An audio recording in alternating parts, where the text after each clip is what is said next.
And welcome into a brand new edition of Embrace Debate here on the Keep Pounding Podcast Network, powered by the Fans First Sports Network. You can catch this episode and previous episodes of Embrace Debate on that network. Just go to Twitter, follow us at KP_FFSN, or you can follow Fans First at FFSN_NFL or at Fans First_SN. I'm your host, Desmond Johnson, joined by Monty, Fetti from the Four-Man Rush and Cody, Lachney from the Carolina Chronicles.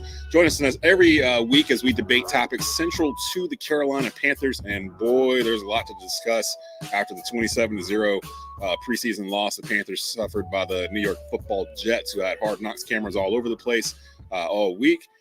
Gentlemen, we're just going to jump into these topics here. We should be done by about 11 o'clock or so. We try to give you guys a little bit of a Panther fix for your lunch period on Thursdays every week in season here on the Keep Pounding Podcast Network. But starting off, the main thing I saw on Twitter that had people kind of in flux was the play calling by Frank Reich and company on Saturday afternoon. Question number one, are you okay with head coach Frank Reich's preseason play calling? And Cody, I'm going to start off with you. Yeah, I am. And I've had some time to think about it and sleep on this. And I know everyone's really upset, especially after you get shut out. It was the largest shutout that the Jets have ever pitched in a preseason game. So I understand why it might upset you, but I do think that there is some credence to the fact that you open up with two division rivals and you don't want to tip your hand and let them know what your offensive game plan is going to be. So that I do understand.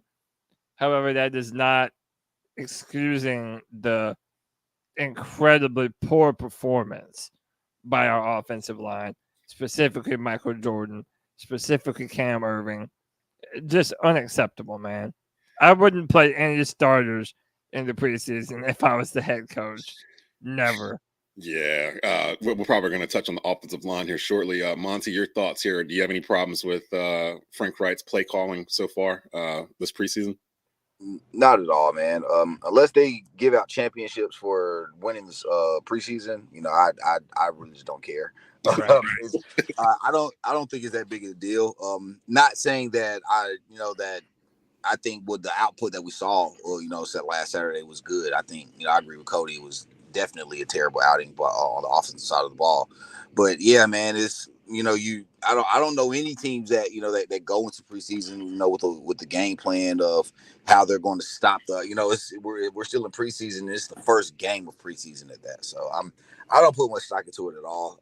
I even with the offensive line looking as bad as it did, a lot of the guys, I feel like honestly, they're not going to, when we get guys back healthy, and then by the time the 53-man roster comes down to it, a lot of these guys are just not going to be on the team, man. So I can't force myself to be upset about our first preseason game of the year. Definitely it's concerning to see the offensive line struggle the way it did, but I even think that will organically be fixed once we start getting guys back healthy.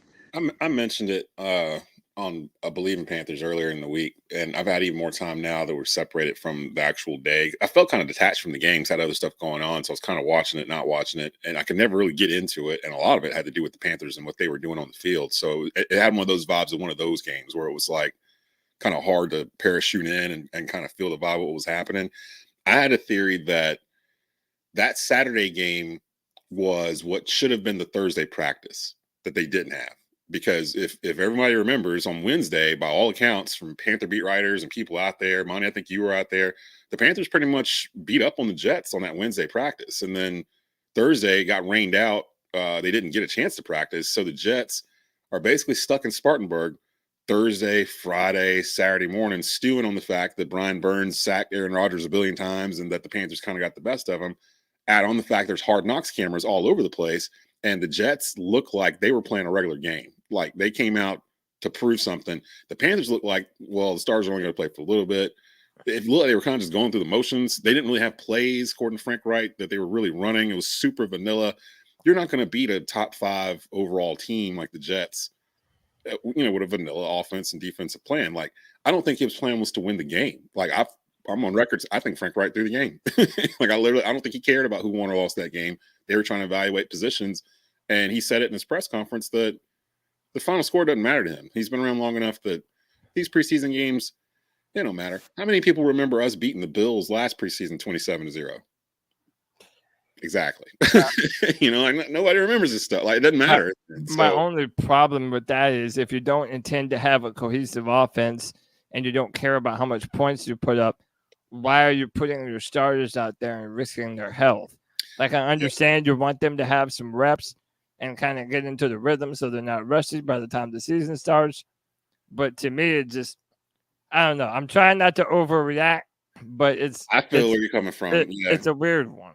Because honestly, I'd have been fine if Bryce didn't play a single play of preseason. I'd been totally fine with it. Like I've seen enough, I've heard enough from people at the practices that Bryce looks great there. The first play that he had, him just going through the progressions, and he literally went through all 4 of his options before he landed on Thielen, threw it, took the hit, bounced back up.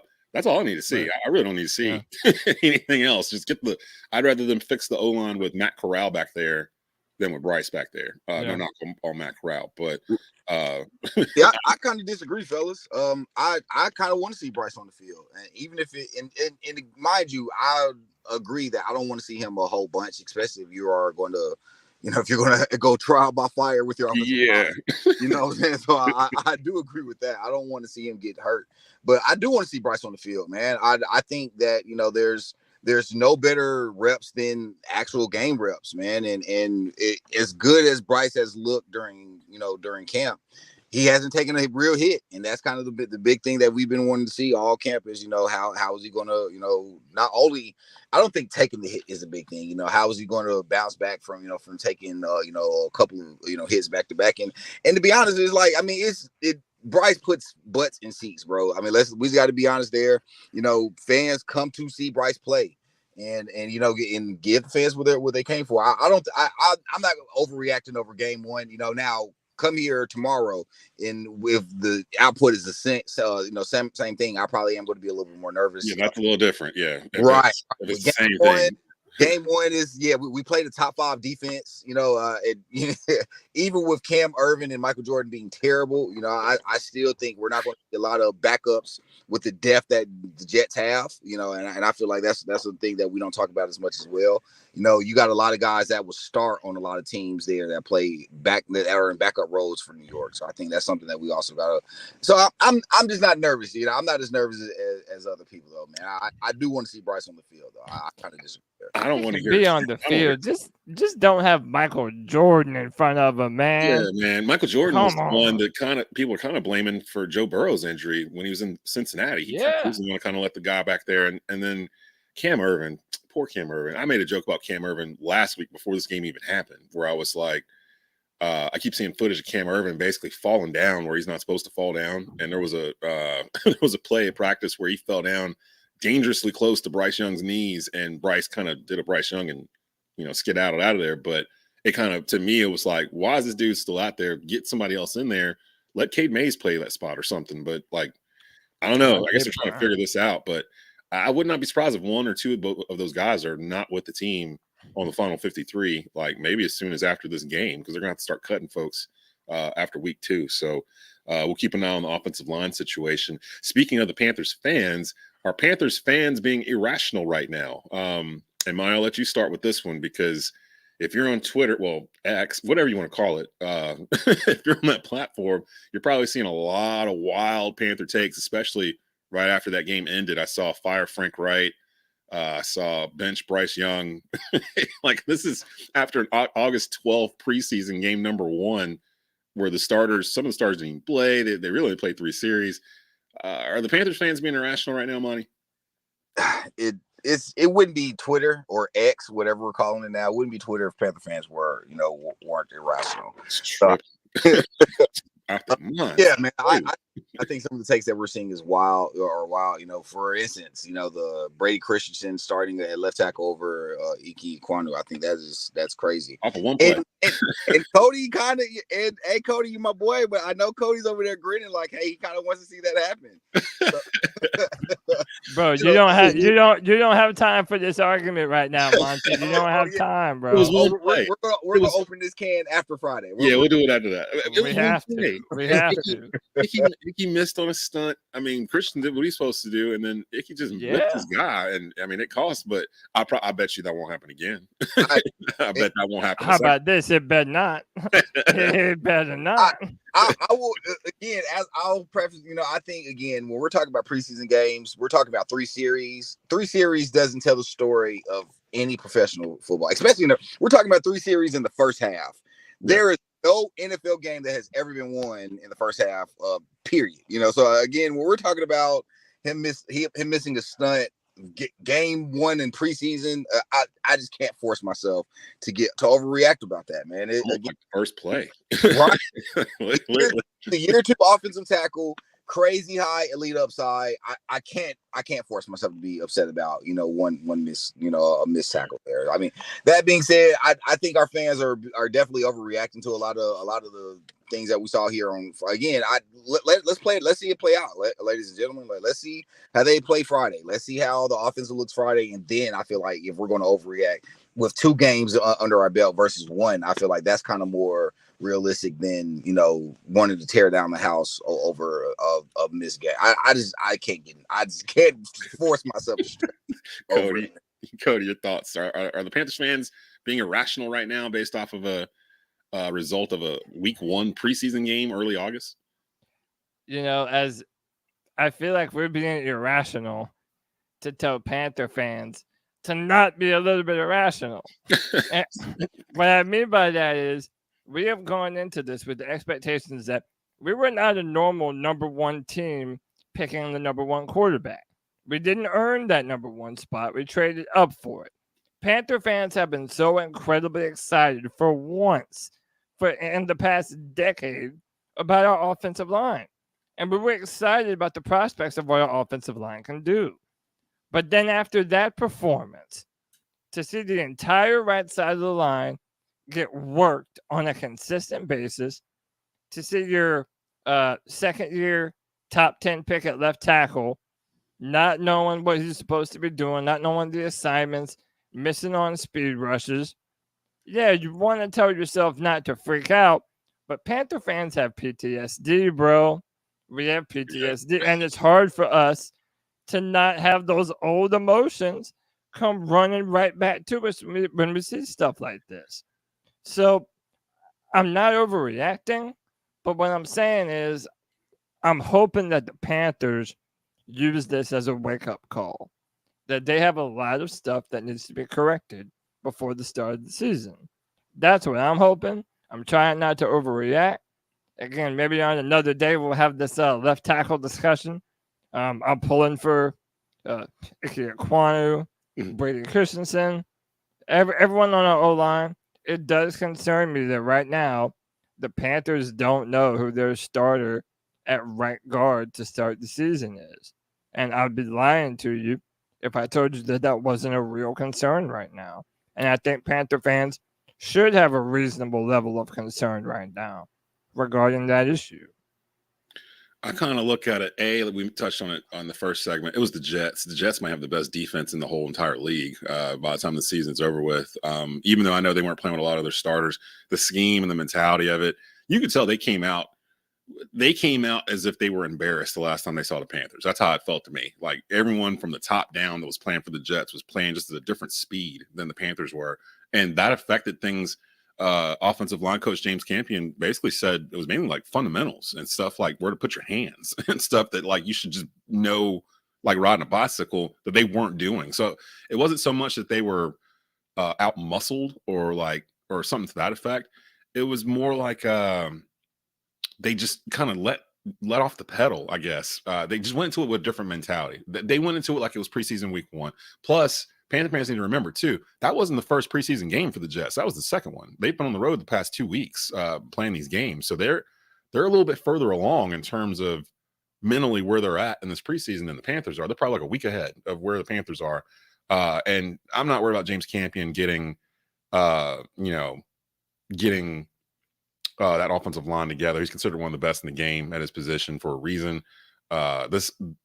Don't let one night erase an entire month and change of what you've been hearing coming out of Wofford. That's probably the best way I can put it, because if you've been hearing Bryce is doing this and DJ Chalk is doing that, and the offensive line looks good. Deep Brian Burns, you're hearing all this good stuff about the Panther stuff and the coaching staff.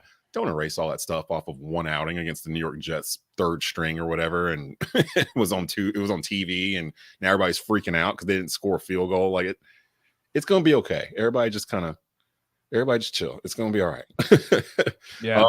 Let me switch gears to this Saturday. What storyline or player are you keeping an eye on this Saturday? Panthers versus Giants. Monty, I'll let you go first on this one. We've touched on a couple of them already.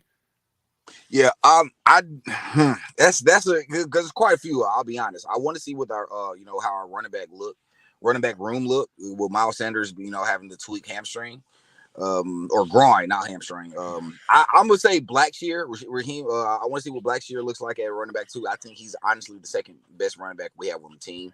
Definitely want to see what Blackshear looks like, and I want to see Matt Corral put together a good game Friday. I feel like Matt Corral, he's kind of been getting dealt the short end of the stick. I definitely hate it for him, man. He got drafted to a team, got hurt, then the quarterback got fired. I mean, the head coach that got fired, that drafted him, and now it's like it feels like nobody wants him. And I hate it for him, man, because when we brought him in here, it was said he had a pretty high upside. So yeah, I definitely want to see a good outing for Matt Corral, and I want to see how that running back room shakes out. Cody, what's your thoughts? Who's a player, a storyline you're keeping an eye on this Saturday? I know you touched on the offensive line, but is there a particular player or situation going on that you're going to keep an eye on Saturday? Yeah, I mean, a few players that I was really impressed by last preseason game. I wanted to see if they can replicate that. I felt like Eric Rowe looked really impressive, flying around, smacking people. I really liked what he was able to do. And then I'm going to be real. I feel like, Jamie Robinson, that kind of didn't have a very impressive performance. There was a part where he missed a tackle and got knocked over by a running back. He just really didn't live up to that. What's he been saying? There's not 144 better than me. Mm-hmm. So I want to see him turn it on. All right, man, if you're going to talk that talk, it's time to walk that walk. So I want to see for more from him. And then, yeah, I'm a fan of Matt Corral. I want to see Matt Corral do well. And to be honest, when you look at the stats, Matt really didn't do all that bad that last preseason game, especially considering the type of protection that he had in front of him. But before I can say quarterback, I mean, I know I sound like a broken record at this point. It's protection, protection, protection. I don't care who you have under center. Give them time to distribute the ball to the weapons around them. Because if you're not doing that, then you're not showing any progress from one preseason game to another. And even though they don't count, I feel like you should still see some progression from your starters, from your depth, from everyone involved. So it has to be that O-line. Yeah, the O-line, I would imagine we're not going to see that same performance from the offensive line this week that we did last week. Because God, I pray, man. That offense, they've been talked about by Panther Nation all week long. I know they know they've been talked about, so they know there's going to be a lot more eyes on them than normal. Usually, it's a good game for offensive line if an offensive lineman's name is not called, like during that game. And if your name's getting called, like if I'm hearing Michael Jordan, Cam Irvin repeatedly by the announcing crew, something has gone horribly wrong in terms of our scheme. I think for me, I'm kind of looking at the wide receivers because one of the things that kind of took me by surprise, I was talking to Skylar Callahan about this earlier in the week. We've been hearing about how DJ Chark and others have been looking really good in practice. They couldn't seem to get any separation versus the Jets. And I'd started to lean towards maybe our number one wide receiver is already in that room. The one takeaway I took from that game was that none of our receivers looked like a number one or a potential number one. And that could just very well be it was the Jets. I mean, the Jets, again, have a top defense in the league. That's not just players. That's scheme. That's coaching. That's, they're too deep. Like their depth is good too. So I want to see them against a team like the Giants and see if that was coincidence or if it was the Jets. I want to know if our wide receivers can actually get some separation. And to do that, you probably are going to have Bryce Young out there. Coach Wright said he'll probably play about the same amount of time as he did this past week. So expect Bryce in there probably about 2 series, maybe 3 series. Depending on how it goes, if they get hot, start going down the field, they might keep him in there a little bit longer just to have some tape. But That's what I'm going to look for is the wide receivers and separation. Yeah. I know we're short on time. I wanted to point out Moses Marinera, my guy PJ from Monster Subs. He says Barno gonna ball out. That's another good one too. If Barno can recreate that same kind of performance, he looked good. He looked aggressive. He got some sacks.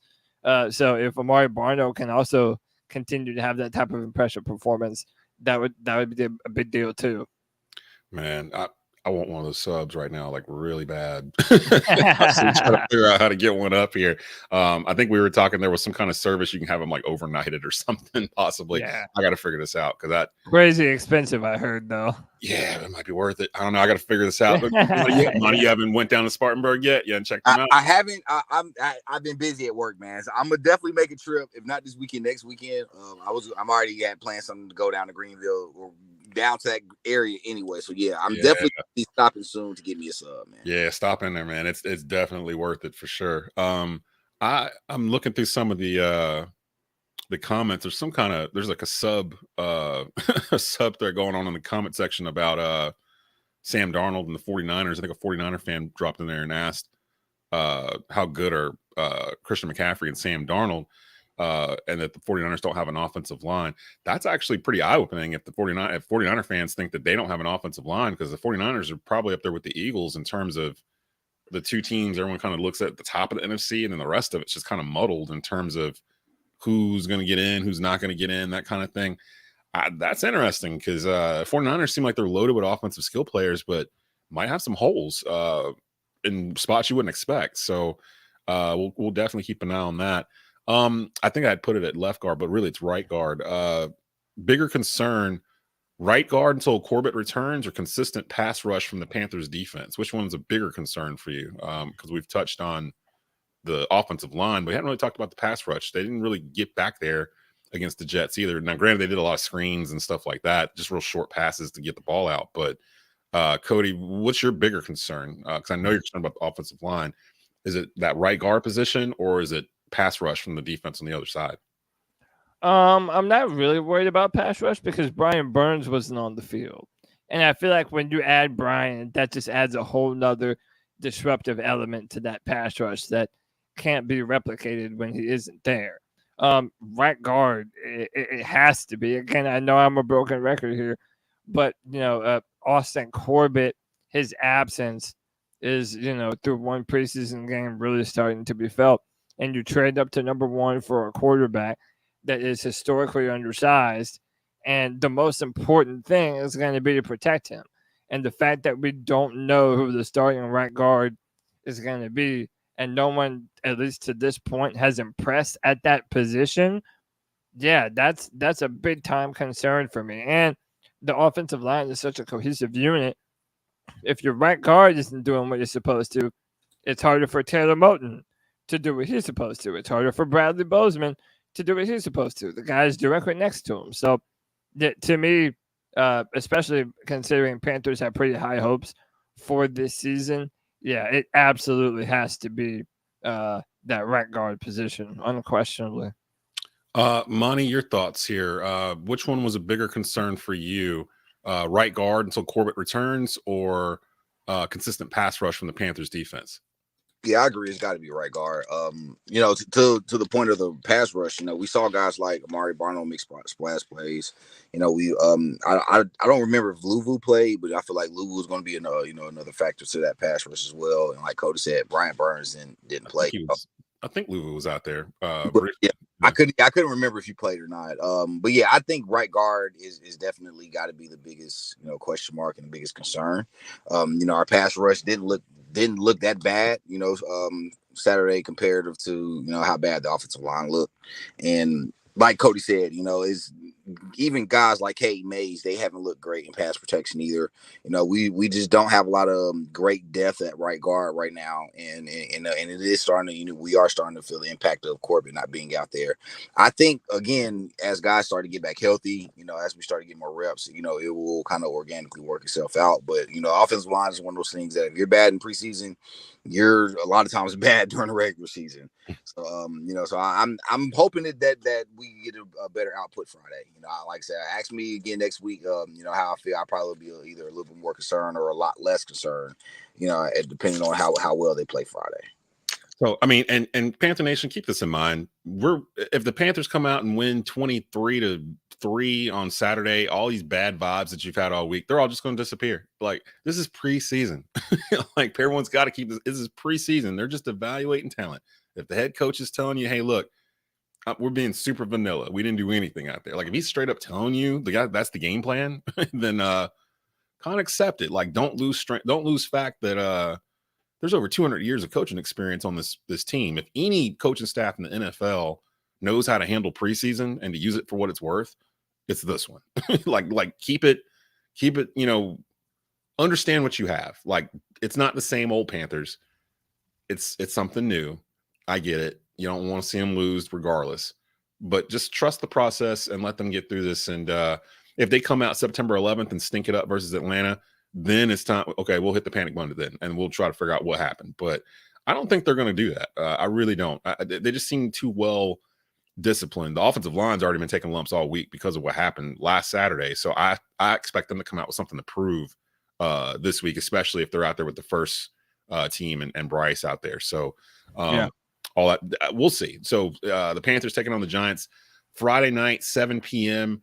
We'll be back next week. Follow the Keep Pounding Podcast Network on Facebook, on Twitter at KP_FFSN, and you can follow us at Tobacco Radio on Twitter. Subscribe to the Tobacco Road Sports Radio's YouTube channel for more Embrace debate, and you can follow Fans First Sports Network on Twitter at FansFirst_SN.